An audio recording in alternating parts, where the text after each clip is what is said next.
je vous présente les personnes qui sont avec moi. Manda Touré, que vous reconnaissez, qui est comédienne.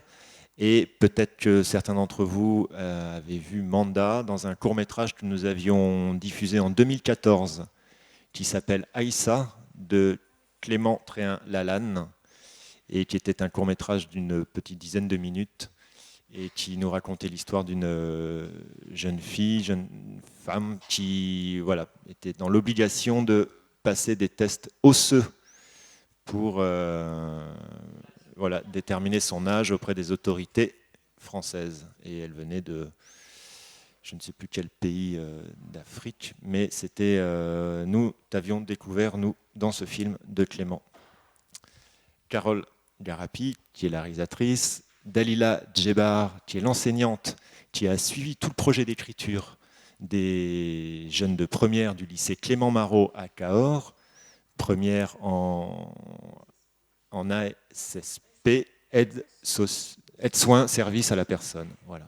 Et Christine Calvé, qui est au bout et qui est infirmière à l'EHPAD Résidence Dolt, où ce film a été tourné. Voilà. Moi, je voudrais commencer par, peut-être avec Carole et Dalila, et peut-être même avec Dalila en premier, qu'on refasse un petit historique rapide de ce projet de film, puisque comme je vous le disais, ce film procède de notre concours de scénario Le goût des autres. J'ai amené ceci qui est en fait le livret dans lequel figurent les 10 scénarios qui avaient été travaillés avec des professionnels, avec 10 groupes de jeunes répartis sur les régions de Nouvelle-Aquitaine et d'Occitanie, puisque ce concours que nous organisons depuis plus d'une dizaine d'années s'étend sur ces deux grandes régions. Et chaque année, on a une dizaine de projets qu'on sélectionne. Tout ça se déroule sur l'année scolaire et on fait un travail d'accompagnement en écriture avec un professionnel auprès de chaque groupe. Et donc on avait retenu dans les 10 un projet donc, envoyé par la classe de Dalila, qui n'était pas du tout à l'état de scénario. Et je vous montre ce document, puisque ça c'est ce qu'on remet à tous les jeunes qui ont écrit, et dans lequel on trouve la version finale des 10 scénarios qui ont été ensuite départagés par un jury pour déterminer le lauréat. Donc c'était l'édition 2016-2017. Ça, c'est la version papier, mais sachez que cette version papier, elle est également en ligne sur le site de Jindou Cinéma, si vous avez la curiosité, si ça vous intéresse, de lire cette première version du scénario écrite par la classe, puisque cette version de scénario a évolué ensuite. Mais voilà, donc c'est pour ça que je vais vous montrer ça. Ce document, vous pouvez le retrouver aussi en version électronique. Alors, Dalila, peut-être nous dire, toi, comment tu as participé à ce concours avec cette classe et le sujet, enfin le sujet ou le lieu de cette histoire, sachant que ça s'appelle le goût des autres, le concours, et que vous l'entendez bien dans l'appellation de cette opération, c'est un travail qui consiste à réfléchir à des histoires sur tout ce qui concerne le rapport à l'autre et à la différence.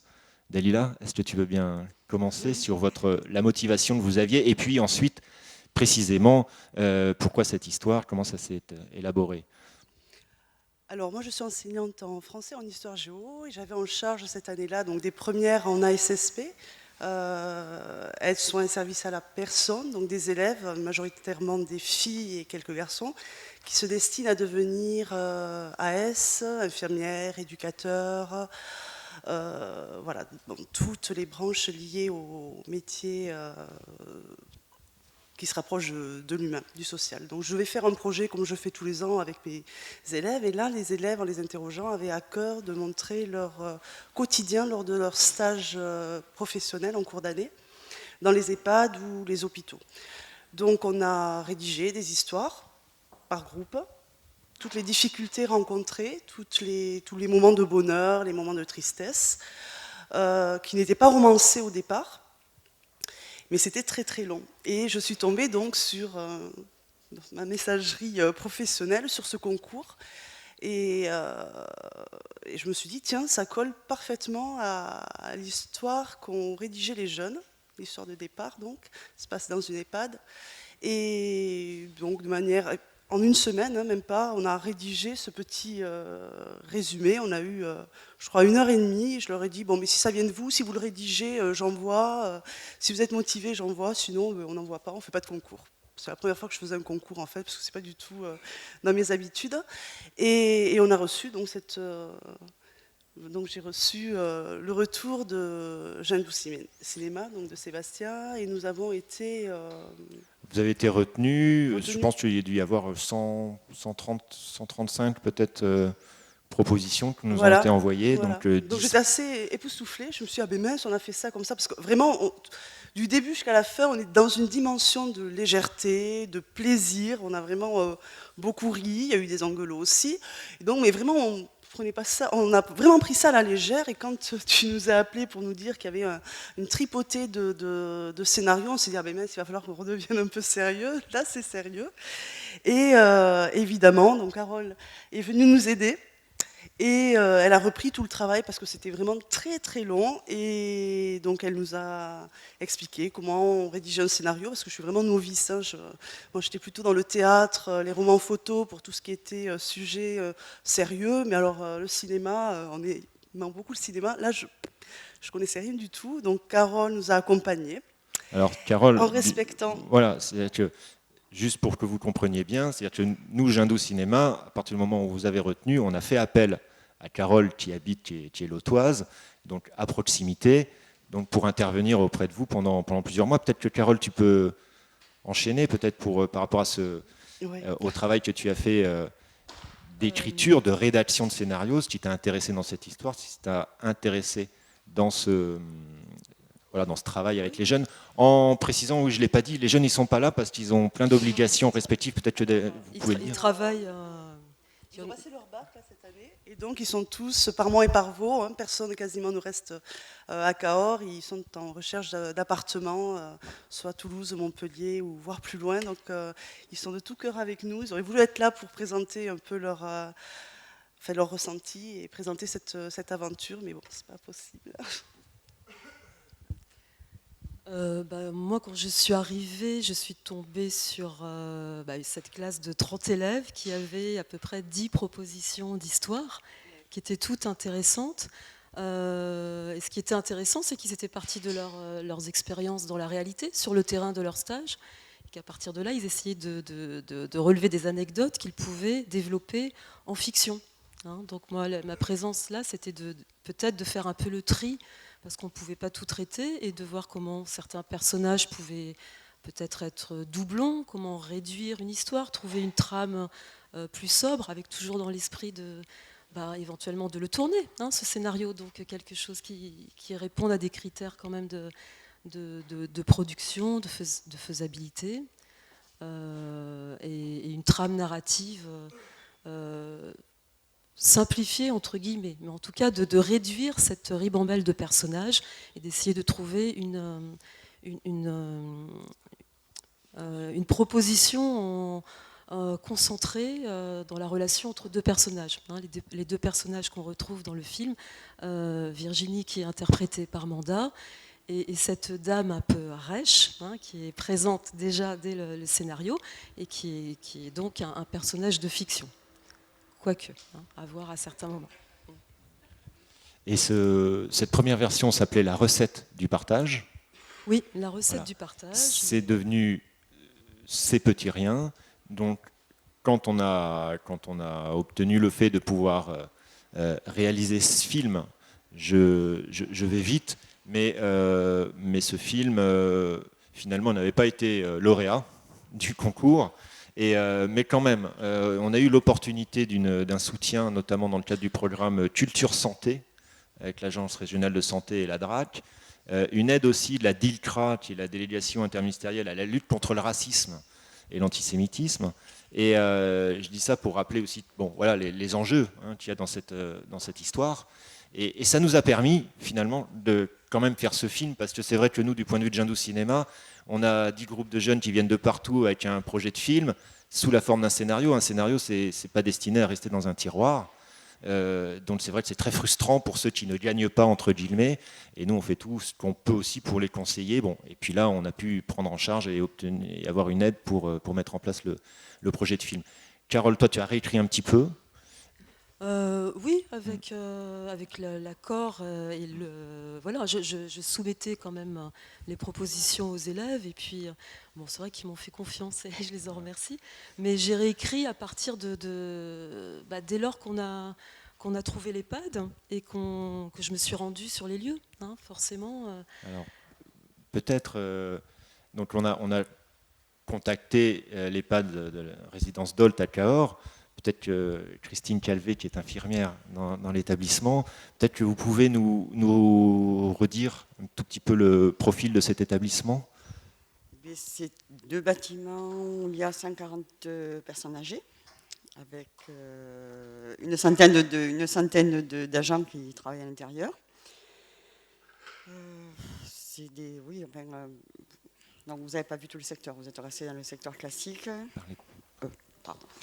Vous êtes à visiter. Voilà, avec un personnel très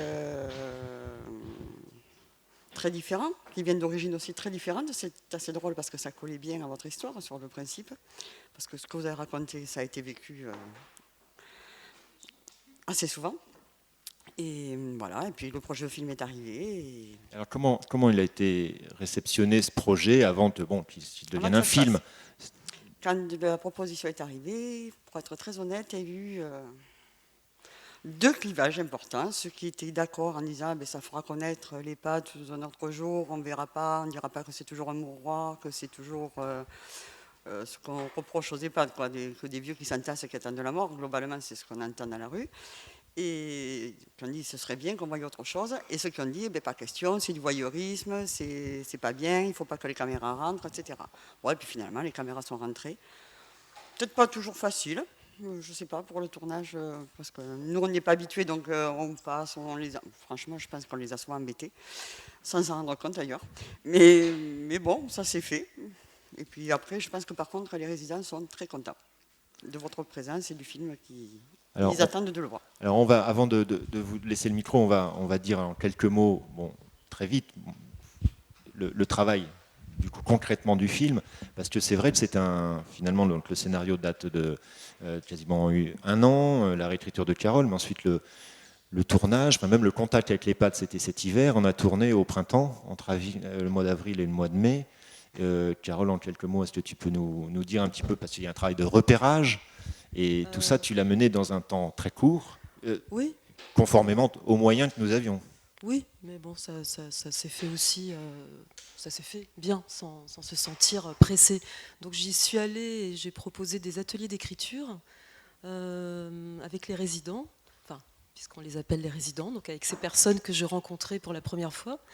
Donc je me suis retrouvée, nous sommes retrouvés à 12 autour d'une table.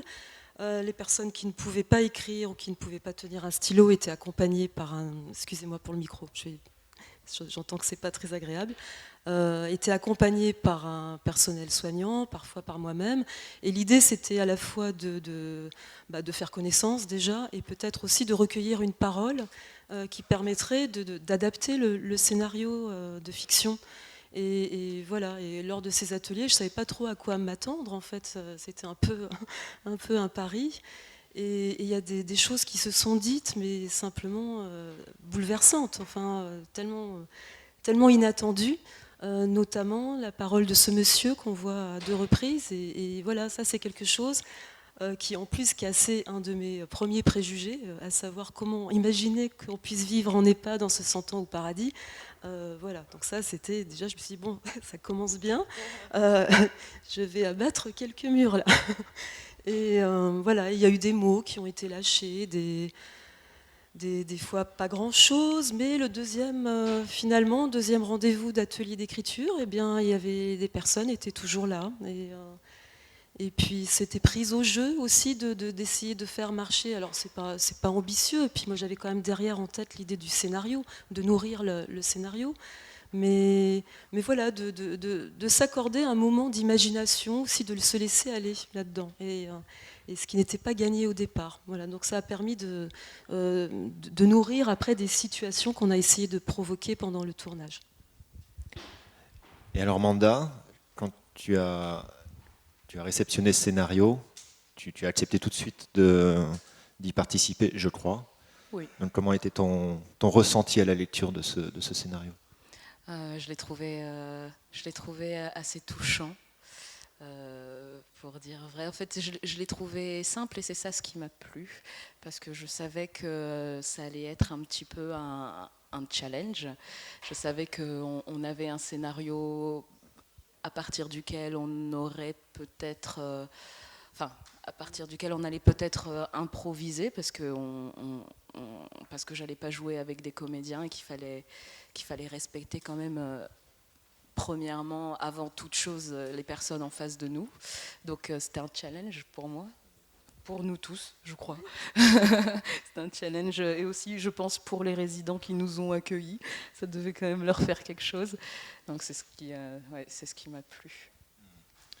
Et tu connaissais l'environnement d'un EHPAD ou... Alors, pas il y a quelques années, par exemple. J'ai entendu parler des EHPAD, en fait, il y a quelques mois, un peu avant le tournage, quand on a entendu parler, justement, des manifestations du personnel des EHPAD qui réclamaient plus d'attention pour leur travail. Je ne connaissais pas l'existence des EHPAD et j'ai été très heureuse aussi de pouvoir avoir l'opportunité d'en parler et de mettre en valeur ces gens. Ce sont de très belles personnes qui méritent beaucoup d'attention, qui ont besoin de beaucoup d'attention et qui méritent beaucoup de respect. Et ça me plaisait vraiment beaucoup, ça, de pouvoir le montrer. Allez, encore un mot avant les questions sur le tournage ensuite. Comment ça s'est déroulé?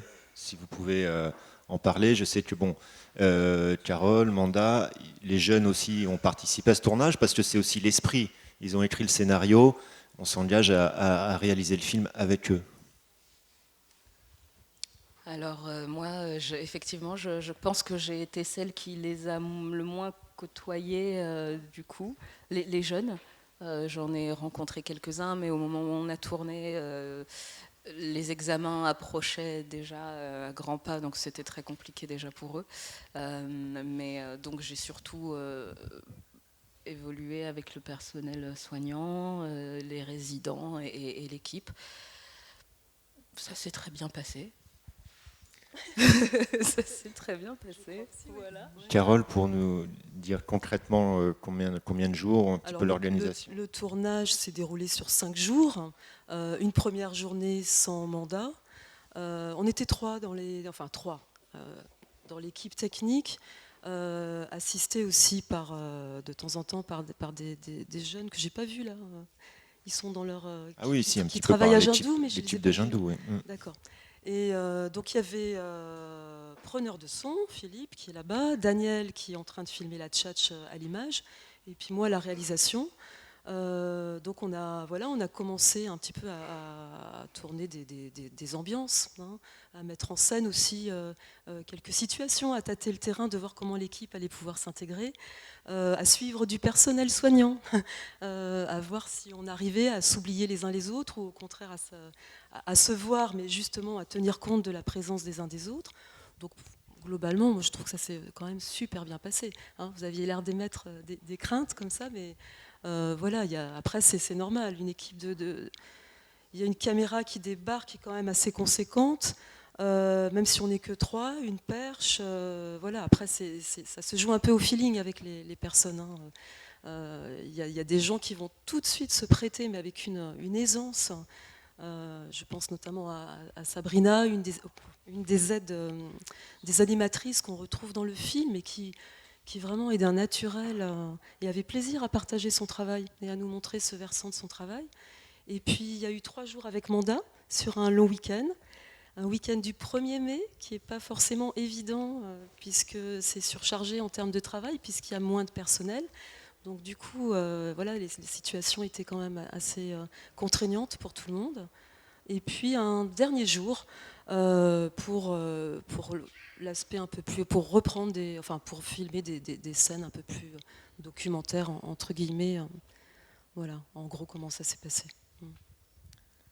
Bon, je crois qu'on a un petit peu circonscrit le projet, le travail du film. Enfin, on parlera peut-être du montage, mais j'ai envie de vous donner Ouais, Vas-y, juste, vas-y, vas-y. oui, ça sera peut-être une question, mais il n'y a qu'un personnage, enfin une personne, mais je l'ai peut-être dit d'ailleurs, il y avait eu une première lecture du scénario quand même devant tout le monde, et après il n'y a qu'une personne qui avait le scénario, c'était donc la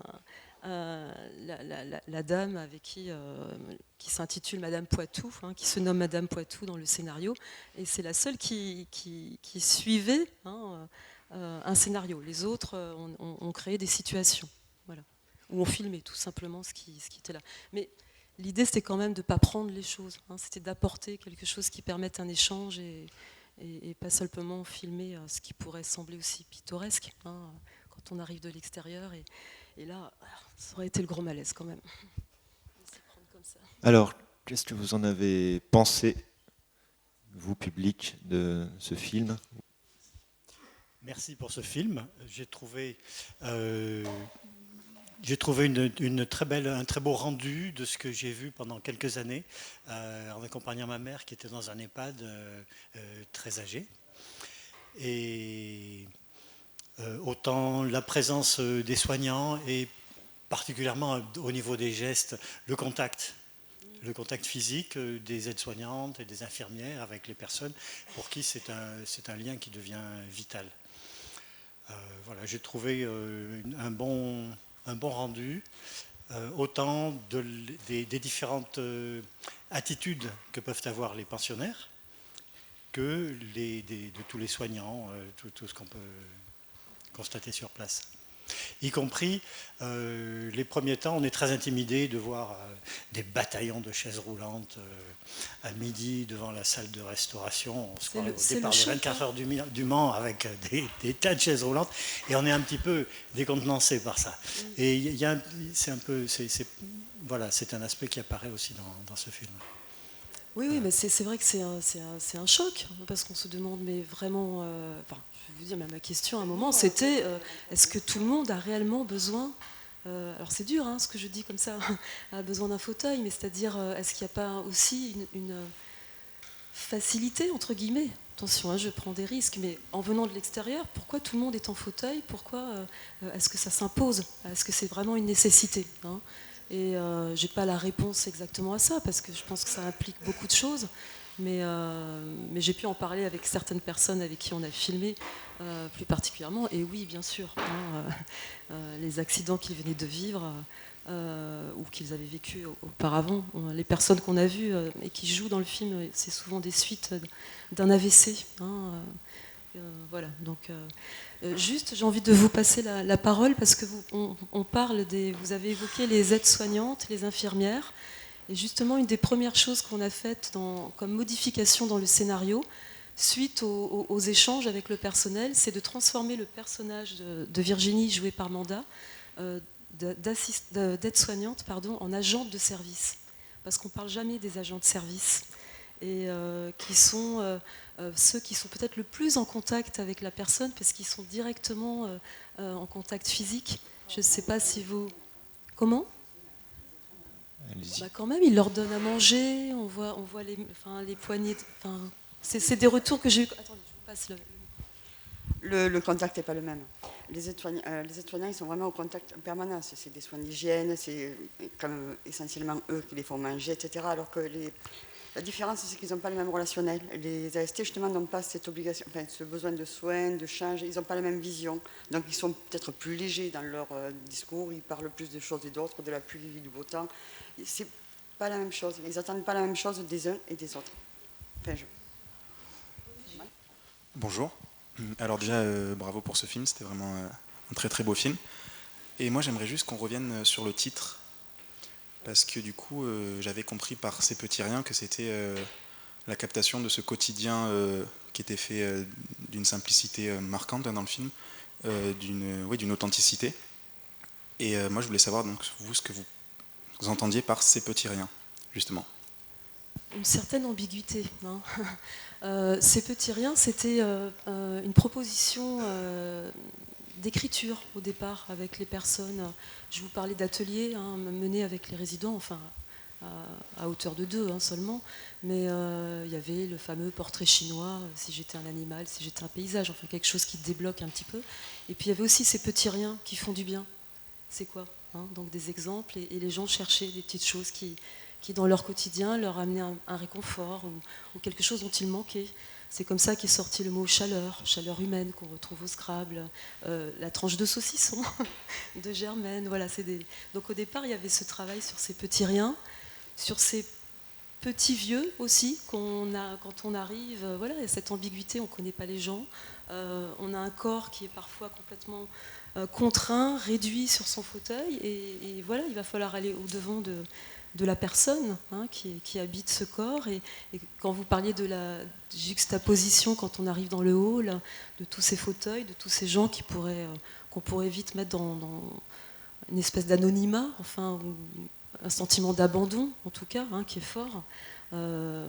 Voilà, ces petits riens, ça partait aussi de ça. Et puis c'est la chanson de Gainsbourg qui s'appelle Ces petits riens, une magnifique chanson qui est une chanson de rupture amoureuse, mais qui, bon voilà, quand même évoque beaucoup de choses et nous a accompagnés. Je leur ai fait écouter cette chanson, et il y en a même une, d'ailleurs c'est celle qui joue Madame Poitou, qui la connaissait par cœur quasiment. Voilà. Donc l'un dans l'autre, ces petits riens se sont imposés comme titre, mais bon, voilà. Après on verra ce qu'il en sera. Mais on verra si on peut garder cette... Et oui, voilà, évidemment, la proposition qu'on vous a fait hier soir est un peu... voilà, elle est complètement provisoire, puisqu'on n'a pas les droits pour la... Enfin, on n'a pas les droits. On est en cours de négociation pour les droits de cette chanson. Et c'est très restrictif pour nous, donc c'est un peu... Voilà. C'est pas sûr que ça reste. Mais le titre restera, lui, je pense. Mais du coup, donc, ces petits riens, c'est une idée, parce que ça devait s'appeler au début les recettes du partage. La recette du partage. Et donc ces petits riens, ça vient de vous, la réalisatrice, ou c'est les élèves qui ont décidé d'évoluer dans... Non, c'est moi. Ouais. Des fois, je prends des initiatives comme ça. D'accord. Merci beaucoup. Merci. Et justement, sur cette évolution du scénario, les jeunes, Dalila, je sais que Lucie, qui était là hier soir, mais ça c'est toi, Carole, qui me l'avais dit, a vraiment très envie de travailler dans ce milieu-là, donc elle était très très motivée, je crois, je me trompe. Tous, puis ils étaient enchantés parce qu'au départ, on voulait faire quelque chose de simple, pas rentrer dans l'obscénité, justement, dans le voyeurisme, et ça a été totalement respecté. Donc elles se sont reconnues. Elles et eux, puisqu'il y a quand même 3 garçons, se sont reconnus dans leur travail de futurs professionnels exercés durant ces stages, donc 6 stages, de la seconde à la terminale, et des stages en EHPAD, c'est pas rien, quoi. C'est vraiment pas rien, donc non, vraiment très enchantée. Au départ, quand on leur a expliqué qu'on allait retoucher, alors là, ça a été l'hécatombe, gestion de crise. On touchait à leur bébé, ce sont des ados en même temps, c'était assez chaud. Mais quand elles ont vu que non, on repartait d'elles en fait, et que voilà, tu refaisais des propositions, ces propositions étaient montrées, moi je projetais, donc elles disaient ce qu'elles en pensaient. Et il faut que j'arrête de dire elles, c'est très très féminisé cette section-là, mais non, elles l'ont très très bien pris, et ils se sont tous reconnus dans ce court-métrage et dans ces petits riens, justement. Manda, est-ce que tu parlais de challenge dans ce tournage? Est-ce que tu peux nous dire peut-être la scène qui a été peut-être la plus difficile? Est-ce qu'il y a eu une scène plus difficile qu'une autre à tourner ou... Je pense à la scène où j'aide une aide-soignante à accoucher la mise au lit, voilà, de Madame Janine. C'était un challenge pour moi, par exemple, parce que j'avais envie de faire ça bien. J'avais envie de pouvoir... C'était vraiment une mise au lit. On l'a fait, on l'a répété quelques fois, mais bon, c'était quand même une vraie mise au lit. J'avais envie d'avoir les gestes corrects pour pas la faire mal, pour pas me fatiguer bêtement. j'avais envie de respecter le travail de tout le personnel soignant que je voyais, que j'ai vu pendant 3 jours autour de moi, courir sans arrêt dans les couloirs parce que y a du travail et il n'y a pas de pause, quoi. Voilà. Et c'est un travail quand même très précis, c'est des gestes très précis, réfléchis. On ne fait pas les choses pour rien quand on manipule des gens. Donc j'avais envie de faire ça, voilà, correctement. Ça, par exemple, c'était un challenge. Et cet exemple-là dit bien à quel point on était dans une démarche de réalisation, une démarche de film entre documentaire, fiction, parce qu'il y a quand même une histoire aussi, un fil conducteur narratif entre Virginie et le personnage de Jeannette. Et Jeannette était peut-être celle qui... Enfin, comment elle s'appelle Janine. Voilà. Bon, c'était pas facile pour elle d'interpréter son rôle, qui était un peu son propre rôle. Peut-être que Carole, tu peux le dire en... Oui, parce que malheureusement, ils ne peuvent pas être là aujourd'hui, mais Janine Tinet, qui interprète Jeannette Poitou, elle connaissait le scénario par cœur. Tous les matins, elle le lisait. Quand j'arrivais, elle était préparée. On avait regardé dans ses tenues, elle avait mis de côté. Elle était à fond, quoi. Et puis, elle avait fait du théâtre amateur plus jeune, donc elle avait cette envie, cet appétit de vivre cette expérience. Et donc, voilà, il y a eu même des moments très, très drôles, pas toujours, parce qu'elle a son caractère, qui correspond aussi un petit peu, quand je disais que la fiction est là aussi pour réveiller du réel. Mais c'est vrai que c'était assez fabuleux. Et juste à la fin, quand elle dit qu'elle a réalisé son rêve. Bon, alors ça semble énorme, c'est pas pour passer de la pommade, mais voilà, que quelqu'un vous dise qu'il ait accompli quelque chose comme ça qui lui tienne à cœur et qu'on ait pu lui permettre ça, toute une équipe, tout un environnement, voilà, déjà ça, ça vaut le coup, quoi. Christine, vous étiez hier à la projection avec avec plein de collègues. Alors ce film, comment vous l'avez reçu hier ? Il est très bien passé. Et même quand on est rentré ce matin, tout le monde nous attendait en nous disant alors c'était comment ? Et pourquoi on ne l'a pas vu avant ? Et pourquoi ? Vous le verrez plus tard. Vous n'avez qu'à venir. Et ce qui m'a fait le... J'en ai pas trop parlé à Mme Tinet parce qu'il ne faut pas trop lui donner trop d'ego, elle en a assez. Mais par contre, monsieur Lefort, l'autre, lui, il en avait les larmes aux yeux, il me dit et on me voit. Oui. Et lui, par contre, ça lui a fait un bien fou. Mais ce matin, vous avez échangé avec lui. J'en ai parlé un bon moment avec lui. Et lui, il avait les larmes aux yeux. Il m'a dit, et on me voit. Et franchement, pour lui, le tournage, il avait aimé parce que d'abord, ça les sortait de leur quotidien, donc c'était super. Mais en plus, ça lui a apporté beaucoup parce que pour une fois, il a fait quelque chose il était quelqu'un. Il se déconsidère tout le temps, il ne se pense jamais à la hauteur, jamais. Et là, il existe. Voilà. Donc ça, rien que pour ça, ça valait le coup. Et par rapport, je dirais, à la représentation d'un EHPAD et de son fonctionnement et de son quotidien. Je trouve que c'est très édulcoré. Oui, parce que pour ceux qui ont fait les couloirs, c'est pas toujours aussi. Même au niveau si on peut parler de racisme par rapport à par rapport à l'histoire. Ils sont bien pires souvent.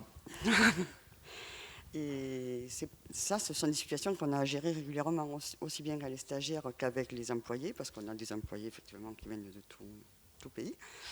Et c'est souvent très difficile, certains. Après, ils acceptent, quand c'est accepté, c'est passé. Mais c'est très long. C'est vrai que tout le monde a dit oh, ben là ils sont gentils parce que ça se passe pas toujours aussi bien, quoi, et surtout pas aussi vite. Mais non, mais tout le monde l'a trouvé très bien parce qu'effectivement il n'y a pas cette vision des chaises. Moi je l'ai pas vu dans le film. On voit pas tout ce qui est un petit peu négatif quand on rentre pour la première fois dans un. Je trouve ça saute moins aux yeux que. En fait, dans ce film, et je crois que c'était le cas aussi hier, on passe un petit peu du rire aux larmes. Les larmes, peut-être pas, mais et encore, quelques rires, oui. Mais ça, c'est pas, enfin, ce n'est pas nécessairement péjoratif, c'est plutôt correspondant un petit peu à la fois à la réalité, mais un côté, ce qu'on disait tout à l'heure et Dalila, une manière de nous, en tant que spectateurs, par rapport à la représentation qu'on a, les idées reçues, côté un peu libérateur aussi dans ce film. Moi, ce que je retiens aussi du film, et ça c'est, dans le fond, on en revient au travail de la réalisatrice, tournage et montage, et cette tendresse qui me semble être palpable d'un bout à l'autre, et qui semble être la tonalité. C'est vraiment un lien entre les agents, qu'ils soient aides-soignants, AST, etc. Il y a vraiment des liens qui se créent, avec des affinités plus ou moins avec les uns ou les autres, mais ça c'est vraiment quelque chose qui existe. Et qui existe, parce que moi, tendresse, je pensais au regard de Carole, finalement, sur cette... Non, mais il y a vraiment des liens qui existent, qui se créent, c'est très bien d'ailleurs. Et d'ailleurs, quand il y a des décès, c'est souvent très mal vécu par certains. C'est pas forcément facile, même si on peut plaisanter à côté. Mais et puis des fois, on rit beaucoup aussi. Ça, avec les résidents, je ne parle pas même que des équipes. C'est pas toujours lugubre. Voilà. Et donc le film en rend compte, c'est bien. Est-ce que vous avez une ou deux questions encore peut-être sur le film? Jean Haussmann, qui a fait l'étalonnage du film. Oui, bonjour. Tiens, c'est quoi l'étalonnage? Parce qu'hier, on t'a présenté et tu m'as dit tu peux préciser ça se fait pas de présenter l'étalonneur, mais justement, c'est très important. On n'en parle jamais et je me suis rendu compte que plein de gens ne savaient pas ce que c'était que l'étalonnage d'un film. Donc, brièvement, mais ça en fait, c'est comme toi, c'est faire un côté un petit peu édulcoré par rapport à des images qui nous arrivent. J'ai pas envie de faire quelque chose d'édulcoré. Hein. Non, je plaisante. Non, je voulais juste poser une question en fait. C'est le micro. Déjà, bravo pour aborder le sujet des personnes âgées et puis aussi des aides-soignantes. Je voulais savoir si, justement, du côté édulcoré, si en fait les EHPAD ont besoin de plus de moyens ou si c'est vraiment l'image qui fasse qu'en fait tout aille bien et que tout roule, quoi, ou si vraiment vous êtes en manque de moyens. Est-ce qu'il y a des gens qui deviennent aussi aigris du côté du personnel? Enfin, qu'est-ce que vous demandez par rapport à ça pour faire évoluer des bras et des moyens, donc j'imagine. Alors les moyens, bon, c'est sûr, mais si déjà on a du personnel, qu'on puisse prendre le temps avec chaque résident, rien que ça vaudra 10. Parce que bon, on peut vous donner tous les moyens et tous les robots, ça peut coûter très cher, ça ne remplacera jamais ni le contact, ni le temps qu'on va prendre, ni l'écoute, ni le... Voilà. Ça le personnel le vit très mal parce qu'on n'a pas le temps. Quand on vous dit qu'il faut faire une toilette en un quart d'heure, et encore, je suis gentille, et bien c'est un quart d'heure. En un quart d'heure, quand vous avez vraiment quelqu'un de lourd, effectivement, je vous assure que c'est très rapide et vous n'avez pas le temps de discuter avec lui, ni de savoir quel chemisier il veut mettre. Vous attrapez, vous mettez, vous levez, voilà. Et ça, c'est pas normal. Ce qu'on demande, c'est du temps. Du temps avec les gens. Donc pour avoir du temps, eh bien, il faut avoir du personnel. Et à tous les niveaux. Parce que ce soit pour faire les ménages, les petits déjeuners, les repas c'est important, c'est ce qui leur reste en fait. S'il faut les faire manger en 4x4, et voilà, c'est pas intéressant non plus. Quand vous avez 6 résidents et vous êtes toute seule pour les faire manger, alors il y en a un qui mange trop chaud et l'autre qui mange froid, voilà, on a beau, ça c'est compliqué, de ne pas alors avoir le temps nécessaire à leur accorder. D'ailleurs, c'est pour ça... Ah, pardon.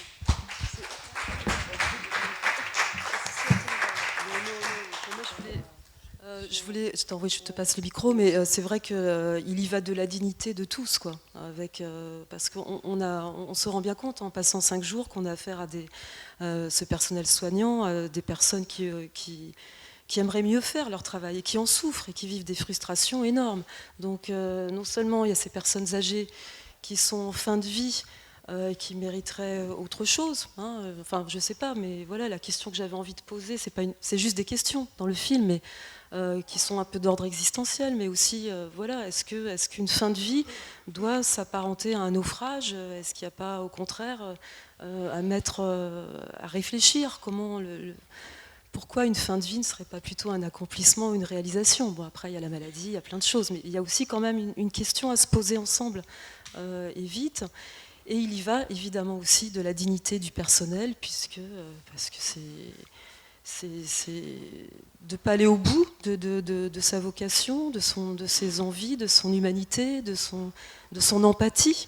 Mais c'est énorme. Hein.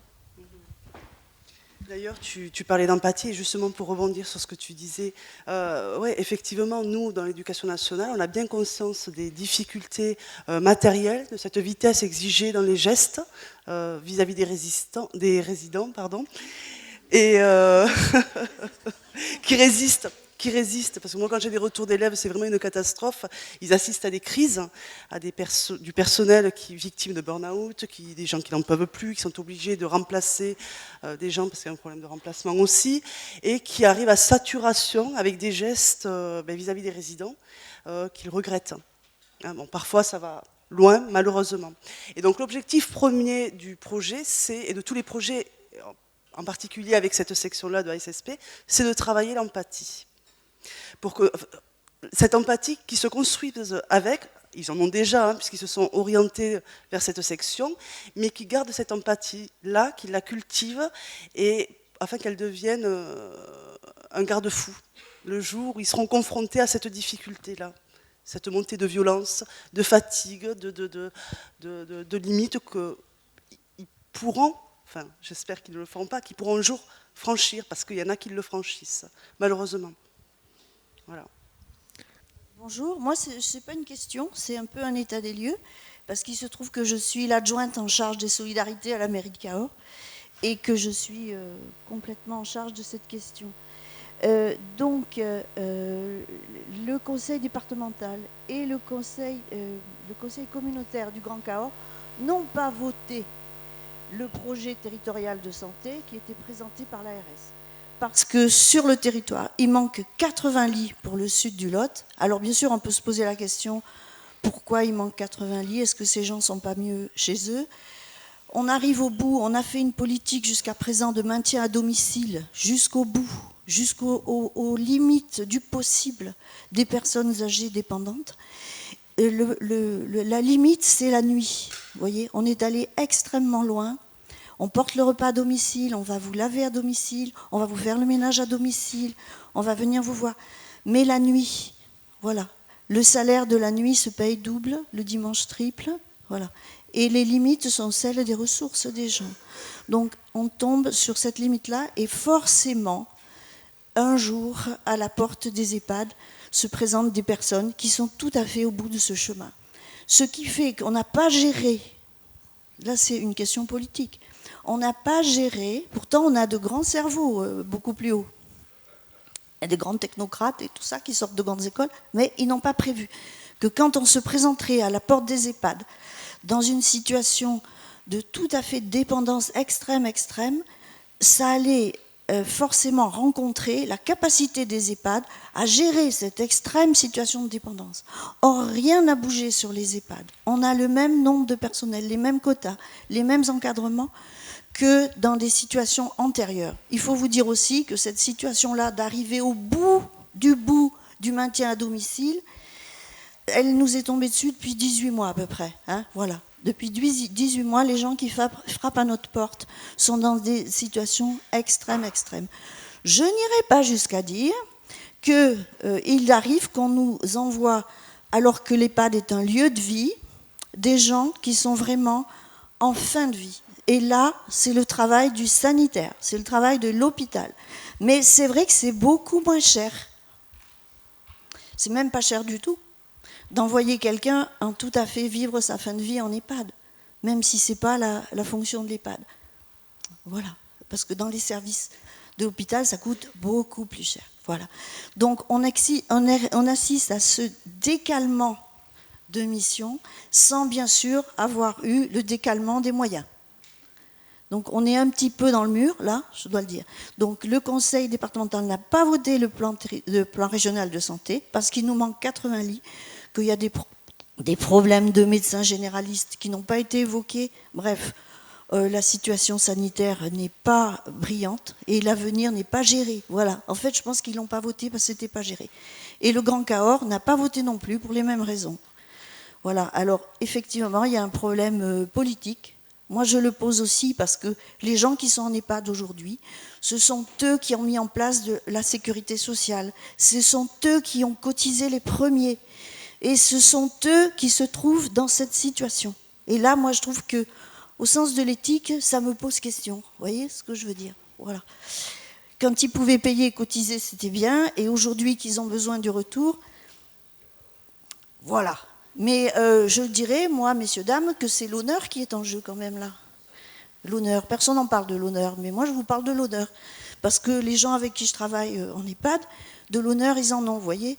Et c'est de l'honneur au quotidien. Voilà. Et je trouve qu'au niveau des politiques, enfin, je ne devrais pas le dire, moi je suis un peu dans le bateau aussi, mais on décide tellement peu, quoi, à nos niveaux.